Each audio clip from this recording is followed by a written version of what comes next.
Es más, no se va a llamar realmente Transmilenio ni fase 3.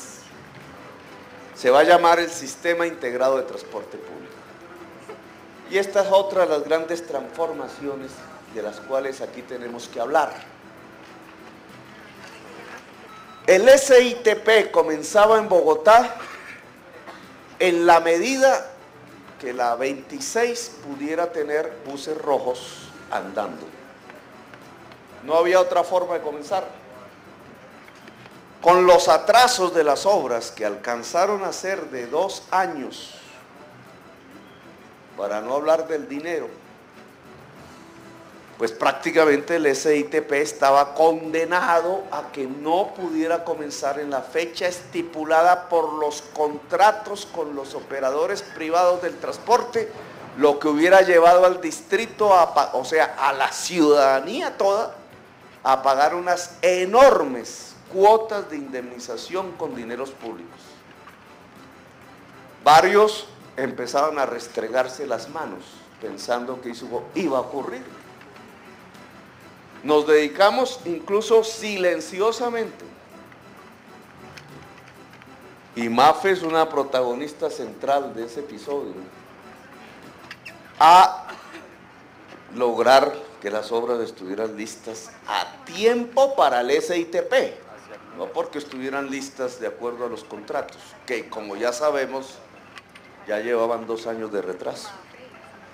A tiempo para el SITP significaba que el primer trimestre de este año, a recién posesionados, prácticamente conociendo los vericuetos internos de la administración, nosotros teníamos que lograr que eso que parecía un imposible, llenos de polisombras a lo largo de la 26, en 3 meses pudiera permitir el rodaje de los buses rojos. Porque ahí iniciaba el SITP, y si ese bus rojo andaba por allí, nadie podía decir que el SITP se había demorado por culpa del Estado, es decir, de la ciudadanía. Es decir, nadie podía empezar a preparar con sus abogados las demandas cuantiosas que sin prestar servicios podrían acontecer sobre el distrito para sacarle el dinero público. De eso se trataban esos 3 primeros meses. Debates, insinuaciones de que no estábamos preparados, de que cómo íbamos a empezar el SITP si no estaban las miles de estaciones, como si fuéramos a empezar por el norte, que no se conocía cómo era que funcionaba, que como que habían 2 tarjetas, como si no se hubiera pactado desde el año pasado la existencia de esas 2 tarjetas que tratamos de remediar. Pues total es que esta administración logró que en ese primer trimestre lo que parecía increíble sucediera. La 26 estaba lista para que rodaran los buses. Y al estar lista para que rodara los buses, el primer bus rojo en rodar daba inicio a un nuevo sistema de transporte. El SITP, Sistema Integrado de Transporte Público, que tiene una serie de tarifas, que tiene una serie de modalidades que nos va a cambiar la vida, la cotidianidad, que ya no podremos coger el bus simplemente poniendo la mano, pare aquí, o nos va a dejar el bus donde se le dé la gana, como también sucede, o donde nosotros quisiéramos inmediatamente, que ya no vamos a poder pagar en monedas como hacíamos antes. Le mandaba el puchito de monedas desde la puerta de atrás y ahí van dando el puchito de monedas hasta que llegaba el chofer, e incluso llegaba las vueltas. Por eso eso de que nosotros no, la honestidad y todas esas cosas es carreta. Yo nunca vi que las vueltas no retornaran. Había un pacto, digamos, dentro de la comunidad de quienes tomaban el bus urbano tradicional entre chofer, ciudadanos, ciudadanas, para que la cosa funcionara más o menos. Se pagaba. Eso ya no va a volver a suceder. no van a haber monedas. Van a haber paraderos fijos donde hay que ir a tomar el bus, cerca de la casa. Y allí nos iremos a subir en un bus, que puede ser hasta una buseta, y no pagaremos en moneda, sino en una tarjeta. ¡Clic! Y ahí se registra el valor del pasaje. Obviamente compraremos son las tarjetas. Y esa tarjeta nos permitirá subirnos a otro bus hasta el último registro, que serán 75 minutos, con el mismo valor, generalmente. Y entonces, ¿eso qué significa? Que podremos ordenarnos mejor, y algo fundamental, que dependiendo de las tarifas, ya no una minoría de la población, 1.700.000 de 6 millones, sino incluso podría resultar que la totalidad de la población tomase lo que hoy llamamos un Transmilenio.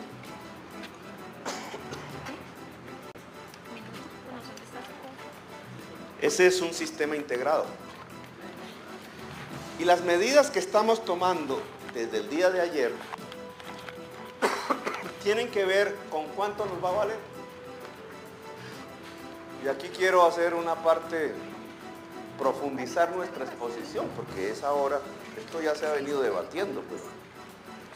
¿Cuánto nos va a valer? Desde hace aproximadamente 30 años, yo no sé, no Luis, si usted tenga en sus registros de la historia del transporte de Bogotá, ¿cuándo fue la última vez que se subsidió el transporte? Como en el 75, yo no me acuerdo, digamos, año 1975, hace más o menos 37 años, va para 4 décadas que no hay subsidio del transporte en Bogotá y en Colombia, digamos, aquí en Bogotá. 4 décadas. Antes había un subsidio al transporte, es decir, los bogotanos pagaban menos de lo que costaba realmente mover los buses. El Estado pagaba una parte. Se quitó el subsidio al transporte y fue una buena medida. Fue exitosa la medida de quitar el subsidio al transporte en Bogotá. Si uno va y mira París, Londres, Washington, México, Madrid, para poner y nombrar solo algunas ciudades famosas, ¿ustedes creen que en esas ciudades no hay subsidio al transporte? En todas las ciudades del mundo más importantes, por lo menos de las que tengamos conocimiento, en el día de hoy, a pesar del libre mercado, del neoliberalismo, de que hay que acabar con todo el asistencialismo, etcétera, etcétera, etcétera, hasta el día de hoy, incluso Santiago de Chile, del que nos calcamos un poco de teorías, tienen subsidio al transporte. Nosotros decidimos no cobrarlo. ¿Y qué significa no cobrarlo? Que todos los pasajeros del transporte público pagan lo que cuesta mover, lo que vale tener y las utilidades de quienes son dueños del transporte público de la ciudad. La gasolina, las llantas, el chofer, mal pago, bien pago, las utilidades del propietario, los viajes de los hijos del propietario a París, los vidrios, los parabrisas, etcétera, etcétera, lo pagan los pasajeros. Desde el primer milímetro hasta el último milímetro. ¿Y quiénes son los pasajeros del transporte público masivo de la ciudad? Pues no es exactamente los sectores más pudientes de la ciudad. Ellos se mueven de otra manera. Quienes se mueven en el bus son las y los trabajadores, las y los empleados, los y las estudiantes, los pensionados, no son los sectores más pudientes de la ciudad. Es decir, que le estamos cargando al cuerpo mayoritario de la sociedad, pero la menos pudiente, el pago completo de los costos operacionales del transporte en la ciudad, incluida las utilidades de los propietarios del transporte. Y eso lo hemos hecho durante 40 años. ¿Qué es lo que a partir de ayer va a pasar en Bogotá? Que esa historia de 40 años termina. Que empieza a existir, tal como lo aprobamos en el Plan Distrital de Desarrollo Bogotá-Humanayá, un subsidio de transporte. Es decir, que el transporte de Bogotá va a ser pagado entre tres. Una parte entre los propietarios, otra parte por el Estado distrital y otra parte por los pasajeros, no exclusivamente por los pasajeros. ¿Y de qué manera lo vamos a hacer?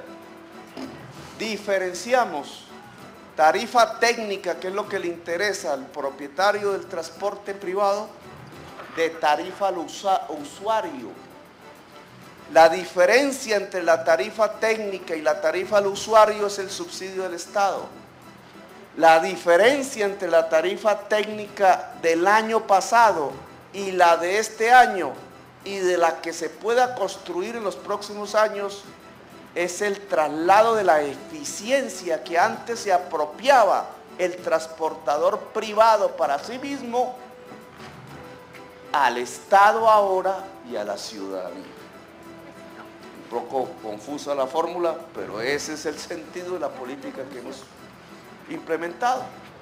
Es decir, que va a haber una separación. Antes los pasajeros pagaban como tarifa al usuario la tarifa técnica, y la tarifa técnica siempre subía.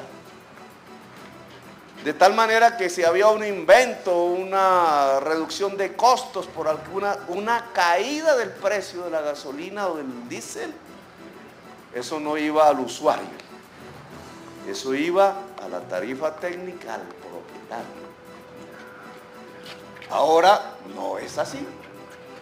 Ahora la tarifa al usuario se decreta de acuerdo a nuestras capacidades presupuestales, será menor que la tarifa técnica, y sobre la tarifa técnica haremos un esfuerzo para que cada innovación, mejoramiento de la organización como el SITP o como acaba de acontecer con la caída del precio de los combustibles o con renegociaciones de contrato, implique necesariamente una caída de la tarifa técnica, de tal manera que el beneficiario sea también el Estado y la ciudad. Eso se refleja en este decreto, que es el decreto 356 del 23 de julio del 2012. O sea, de ayer. Este decreto versa sobre la tarifa al usuario, que no sobre la tarifa técnica, de lo que hablaremos en otra rueda de prensa con Ana Luisa. Este decreto sobre la tarifa al usuario establece las condiciones tarifarias que se pondrán el 1 de agosto, o sea, creo que la próxima semana y media, 1 de agosto, para quienes usen tarjeta para pagar el transporte. Sea esa tarjeta de la fase 1, sea de la fase 2, sea de la fase 3, o sea de las cada vez más numerosas busetas y buses que se pagarán con tarjeta. El año entrante será prácticamente todo el transporte de Bogotá, porque esto va paulatinamente aumentando. ¿Cuáles son las tarifas? Redujimos en 50 pesos la tarifa actual de 1.750 en Transmilenio a 1.700 en las horas pico, que va de las 5:30 de la mañana a las 8:30 de la mañana, y por la tarde de 4:30 de la tarde a 7:30 de la noche. 50 pesitos. Pero en las horas valle, es decir, en el resto de las horas, entre las 8:30 de la mañana y las 4:30 de la tarde y después de las 7:30 de la noche y antes de las 5:30 de la mañana, lo que hoy cuesta 1.750 pesos, valdrá 1.400 pesos. Que será el mismo valor, esos 1.400 pesos, para los días domingo y festivos, que hoy vale 1.750. Y que será el mismo valor, 1.400 pesos, para buses y busetas tradicionales, que a partir de ahora tengan el sistema de pago con tarjeta, que cada vez serán más, el año entrante serán todos. ¿Esto qué significa? En primerísimo lugar, que las familias bogotanas que usan el transporte público van a pagar en total durante un año mucho menos de lo que pagan. Es decir, liberamos recursos de la canasta básica familiar que se utilizaban para pagar el transporte público, ahora para que la familia pague otros gastos diferentes. Disminuimos el gasto en transporte de las familias bogotanas, todas. Ese es el primer hecho. ¿Por qué queremos hacerlo?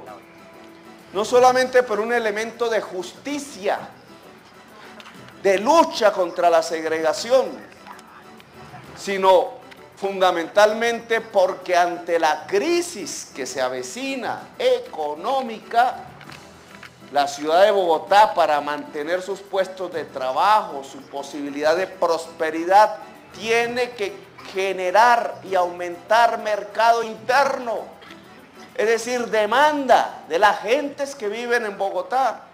Y la mayor parte de la gente que vive en Bogotá es precisamente la que no tiene mayor capacidad de demanda, porque la totalidad de su sueldo, de su ingreso, tiene que ir a pagar los servicios públicos, el transporte, el arriendo, y de ahí no queda sino para la comida. Si nosotros disminuimos en servicios públicos, como ya lo hemos hecho con el consumo mínimo vital de agua, disminuimos costos en transporte, aún podemos hacer más, esta gran parte de la sociedad bogotana podrá gastar en otras cosas, quizás en leche para sus hijos, en ropa, y eso aumentará en conjunto la demanda y el mercado interno de la ciudad, y eso es lo que nos va a salvar de una crisis económica que, entre otras, hoy los españoles ya están viviendo. Viene para acá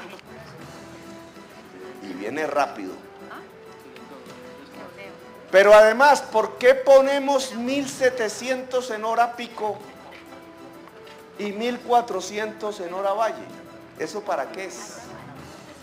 Alguien me decía en el Twitter, pero es que usted pone 1.700 donde todos vamos apretujados, en cambio sí le baja cuando la gente va, es cómoda en los buses.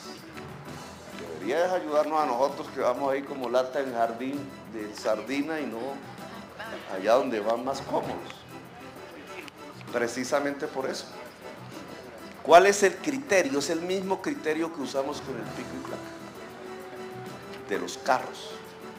En el pico y placa de los carros hay menos carros en la hora pico y fluyen rápido. ¿Qué significa que fluyen rápido? Que los buses alimentadores fluyen rápido, que los buses de transporte público fluyen más rápido, que el Transmilenio puede fluir más rápido. Es decir, el que gana con que haya menos carros en las horas picos es el que va en el bus, fundamentalmente. Ya el que quiera liberar su carro en la hora valle lo saca si quiere. Ojalá se autorregule, esa es una de las cosas que vamos a hacer. Pues ese mismo principio es el que utilizamos para estas tarifas. Una parte de la población, lo mismo que sucede con los carros, que como puede sacar el carro, entonces usa la hora valle, para sacar su carro, se ve un poco más congestionada la ciudad, pues una parte de la población que asiste a las estaciones en la hora pico, sabiendo que le va a costar más barato, media hora, una hora después, a las 9 de la mañana, a las 9:30, va a intentar acomodar su horario para gozar la rebaja de tarifas, y entonces va a usar el Transmilenio a las 9, 9:30, 10 de la mañana, y va a intentar regresar más tarde, cuando también es más barato, a las 8 de la noche, 8:30, es decir, personas que pueden acomodar su horario. ¿Eso qué provoca? Dos cosas. Una, que entonces los que van en lata de sardinas van a ir en menos lata de sardinas. Es decir, vamos a ganar comodidad en la hora pico. Eso lo vamos a medir a partir del 1 de agosto. Vamos a ver si funciona. La diferencia tarifaria tiene que ver con lograr más comodidad para los usuarios, que son la mayoría de la hora pico de la ciudad. ¿Y qué más va a funcionar? Que entonces en hora valle habrán más buses, más gente, cambios de horario. Al haber más buses, más gente, incluso gente que hoy usa la moto, gente que hoy camina obligadamente, gente que solo sale uno por familia porque no alcanza la plata, entonces hoy determinará sacar 2 por familia, y eso significa más ingresos para el sistema de buses, y esos mayores ingresos son los que van a ayudarnos a financiar el subsidio. Para aquellos que piensan que esta política no es sostenible, es decir, vamos a aumentar la demanda por transporte público masivo en la ciudad, porque después del peatón la prioridad es el transporte público masivo. Y adicionalmente, que es una orden del Consejo, pero queremos volverla realidad, se había quedado en las palabras, vamos a comenzar una política de subsidio a poblaciones específicas. 2 fundamentalmente son las que tenemos en mente: las personas de la llamada tercera edad y los jóvenes y las jóvenes estudiantes. Comenzamos por la población de la tercera edad. La población de la tercera edad pagará, de acuerdo a este decreto, no 1.700 pesos en hora pico, sino estoy hablando de Transmilenio, sino 1.500. Pagará 1.400 en hora valle como los demás, y cuando se trate de los buses comunes y corrientes que tengan tarjeta, pagará 1.250 y no 1.400. Es decir, una tarifa diferencial para ayudar y proteger los ingresos de la población de la tercera edad, alguna de la cual es pensionada, mal pensionada, pero la mayoría de esa población en Bogotá no tiene ni siquiera pensión. Es una forma de ayudarla. Este esquema tarifario, el 2, el 3, el 4, el 5 de agosto, lo vamos a ver, que comenzará de lleno en todo el Transmilenio y paulatinamente en los buses y busetas comunes y corrientes, debe garantizar, ese es el objetivo, más gente de la que hoy hay subiéndose a buses en hora valle. Y entonces el sistema se podrá volver sostenible hacia el futuro, incluso con los retos del año entrante del SITP. Debe garantizar, lo veremos el 2, el 3, el 4 de agosto, mucha más comodidad de los actuales usuarios del Transmilenio en hora pico. Ya lo veremos y lo mediremos. Y debe garantizar una mejor vivencia, un mejor vivir a nuestros viejos y viejas en primer lugar. Siempre me dijeron, ¿y por qué no primero los estudiantes? No, yo preferí la tercera edad, porque creo que se lo merece. Y estos son los dos andamiajes que sobre este puente, tanto por encima como por debajo, van a transformar en realidad la historia del transporte público de la ciudad de Bogotá. Y me sirve el puente y me sirve el lugar, porque indudablemente, y hay que recordarlo, el nombre de la avenida que pasa por debajo, Jorge Eliezer Gaitán, ese es un sueño de todos los modernizadores progresistas que la ciudad ha tenido, por lo menos durante el siglo XX, y que desgraciadamente en general los han asesinado. Incluso muy cerca de aquí, uno, quizás el primero, Rafael Uribe. Gracias por haberme escuchado, muy amables. Espero que los medios puedan tomar nota de las medidas que estamos implementando. Muy bien, bueno, muy bien, agradecemos la intervención del doctor Gustavo Petro, señor alcalde mayor de Bogotá, distrito capital. Muy bien, estas eran las palabras del alcalde Gustavo Petro, quien recibía las obras de el puente de la carrera séptima con calle 26, detalles y ampliación de estas de este puente nuevo que estrena la capital de la República. Nuestra emisión de Capital Noticias de la noche. Continúen ustedes con más de la programación del canal Capital. Omaira, siga usted con más Capital Noticias. Ricardo, muy bien, muchísimas gracias y como usted lo decía, ampliación de esa información en nuestras emisiones. Por ahora iniciamos con las noticias más importantes que se registran a esta hora. La Corte Suprema de Justicia ordenó esta mañana detener de manera preventiva y sin beneficio de excarcelación a la expresidenta del Senado y actual senadora del partido de la U, Dilian Francisca Toro.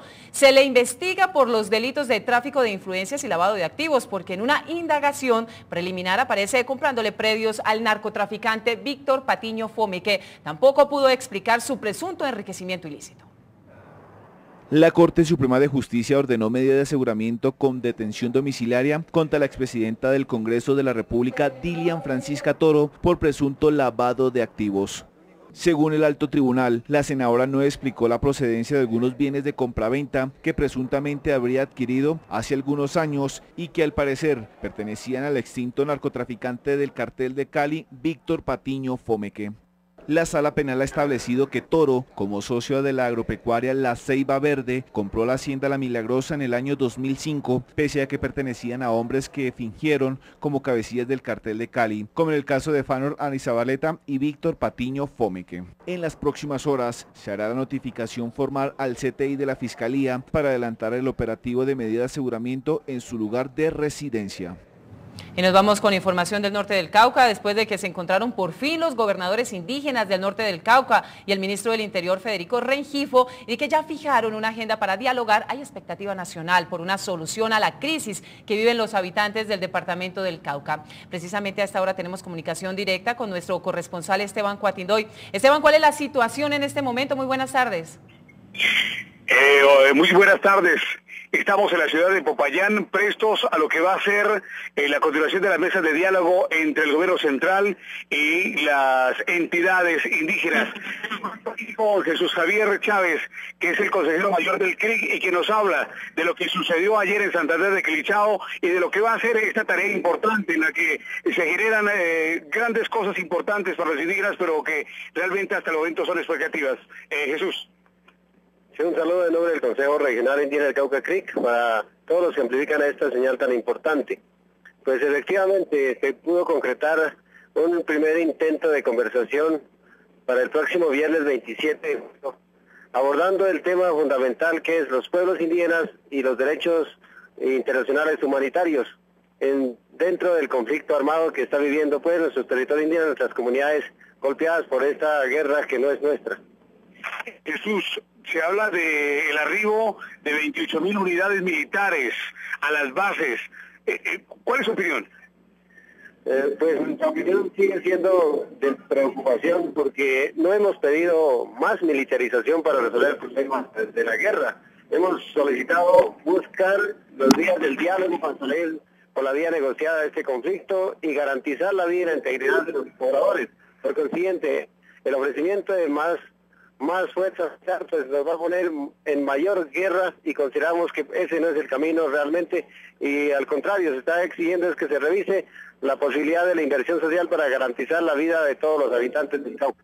¿Qué se dice desde Esteban? la Consejería? Sí, le escuchamos. Esteban, no tenemos más tiempo, pero vamos a ampliar, por supuesto, esta información en nuestra emisión de las 8 de la noche. Mil gracias por su entrevista y a su entrevistado también muchísimas gracias por acompañarnos a esta hora. A ustedes gracias por estar con el Canal de Bogotá y los dejamos con Amparo Peláez y al mediodía. Que tengan buena tarde.